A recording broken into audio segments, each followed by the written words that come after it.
প্রিয় বিএসসি এবং বিকমের ফার্স্ট সেমিস্টারের ছাত্রছাত্রীরা, আজকে আমি যে বিষয় নিয়ে আলোচনা করব সেটি হচ্ছে তোমাদের যে পরিবেশবিদ্যা সাবজেক্টটি রয়েছে, সেই পরিবেশবিদ্যা সাবজেক্টটি থেকে আজকে একটি অত্যন্ত গুরুত্বপূর্ণ প্রশ্ন এবং সাথে উত্তর নিয়ে আলোচনা করব।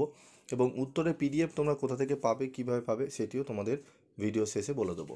তোমাদের প্রিভিয়াস ভিডিওগুলোতে আমি তোমাদের কিন্তু চ্যাপ্টার ওয়াইজ গুরুত্বপূর্ণ 5 নম্বরের প্রশ্ন, 2 নম্বরের প্রশ্নগুলো নিয়ে আলোচনা করে দিয়েছিলাম এবং তোমাদের বেশ কিছু প্রশ্নের উত্তর সহ কিন্তু আলোচনা করেছিলাম। তো আজকেও একটি গুরুত্বপূর্ণ প্রশ্ন উত্তর নিয়ে আলোচনা করব। প্রশ্নটি কি দেখে নাও। প্রশ্নটি হচ্ছে, নিউট্রিশন কি, জলদূষণের দুটি উৎস লেখো, বিওডি কি। তো তোমাদের কিন্তু আমি বলেছিলাম যে 5 নম্বরের ভেঙে ভেঙে প্রশ্ন কিন্তু দিতে পারে। এখানে দিয়েছিল 2+2+1 এরকম করে কিন্তু প্রশ্ন দিতে পারে। তো এই যে প্রশ্নটি, এর সম্পূর্ণ টু দি পয়েন্ট অ্যান্সার তোমরা দেখে নাও। এবং তোমাদের এই আদর্শ নোটস সহ পিডিএফ নোটস তোমরা যদি ফুল স্টাডি মেটেরিয়াল কিনতে চাও, তাহলে অবশ্যই তোমরা 7278981430 এই নাম্বারে যোগাযোগ করে নিতে পারো। এবং তোমরা যদি মনে করো না স্যার আমরা ক্লাস ফলো করব, চ্যানেল ফলো করে আমরা করব, তাহলে অবশ্যই তোমরা চ্যানেলটি ফলো যারা করেছো তারা অবশ্যই করেছো, সাবস্ক্রাইব করেছো, পাশে থাকা বেল আইকনটি ক্লিক করে রাখবে, কারণ যখনই আমি তোমাদের জন্য ভিডিও দেবো তার নোটিফিকেশন তোমরা সহজেই পেয়ে যাবে। এবং চ্যানেল ফলো করেও যদি তোমরা খাতায় নোট করেও যদি তোমরা পড়ো, তোমরা কিন্তু সেখান থেকেও 60 থেকে 70% নাম্বার কিন্তু পেয়ে যেতে পারো। তো চলো আমরা দেখে নিই। আমাদের প্রথম প্রশ্ন হচ্ছে নিউট্রিফিকেশন কি। তো উত্তর কি দেখো, নিউট্রিফিকেশন হলো জলাশয়ে অতিরিক্ত পুষ্টি উপাদান, বিশেষত নাইট্রেট ও ফসফেট জমা হওয়ার প্রক্রিয়া। এতে শৈবাল ও জলজ উদ্ভিদের অস্বাভাবিক বৃদ্ধি ঘটে, যা পরিবেশের ভারসাম্য নষ্ট করে। শৈবাল বেশি হলে দিনের বেলায় অক্সিজেন উৎপন্ন করলেও রাতের বেলায় ও পচন প্রক্রিয়ায় প্রচুর অক্সিজেন শোষণ করে।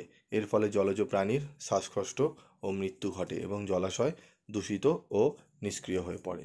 তারপর দেখো আমাদের জলদূষণের দুটি উৎস, প্রাকৃতিক উৎস। মাটি ও পাথরের ক্ষয় থেকে খনিজ ও পুষ্টি উপাদান জলে মিশে যায়। ঝড় বা বৃষ্টির মাধ্যমে পলিমাটি ও জৈব পদার্থ জলাশয়ে প্রবেশ করে। মানব সৃষ্টি উৎস, কৃষি ও শিল্প বর্জ্য। সার, কীটনাশক এবং শিল্পের রাসায়নিক পদার্থ জলেতে মিশে দূষণ ঘটায়। নগরায়ন ও গৃহস্থালির বর্জ্য, নর্দমা বা অপরিশোধিত গৃহস্থালির বর্জ্য নদী বা জলাশয় প্রবাহিত হয়ে আমাদের জলদূষণ ঘটায়। বিওডি কি, ঠিক আছে। আমাদের বিওডি হলো জলে মজুদ জৈব পদার্থ পচাতে কতটা অক্সিজেনের প্রয়োজন তার পরিমাপ। উচ্চ বিওডি মানের অর্থ জলে জৈব বর্জ্য বেশি বা যা ব্যাকটেরিয়ার পচন ক্রিয়ার প্রচুর অক্সিজেন শোষণ করে। এর ফলে জলজ প্রাণীদেহের জন্য অক্সিজেন ঘাটতি তৈরি হয়, যা তাদের টিকে থাকার জন্য ঝুঁকিপূর্ণ। বিওডি কম, পরিষ্কার জল, কম দূষণ। বিওডি বেশি, দূষিত জল, অক্সিজেনের ঘাটতি, জলজ জীবনের জন্য ক্ষতিকর। তো তোমাদের বিওডি কি এটি আলোচনা করে দিলাম, তোমরা অন্যভাবেও লিখতে পারো বিওডির ব্যাপারে, ঠিক আছে। তো এই অ্যান্সারগুলো তোমরা চাইলে নোট করে নিয়ে লিখতে পারো এবং পিডিএফ নোটস তোমাদের গ্রুপে দিয়ে দেওয়া হবে। যে গ্রুপে রয়েছে সে তোমাদের একটি পিভি স্টাডি ক্লাসের গ্রুপ খোলা রয়েছে, সেই গ্রুপে দিয়ে দেওয়া হবে।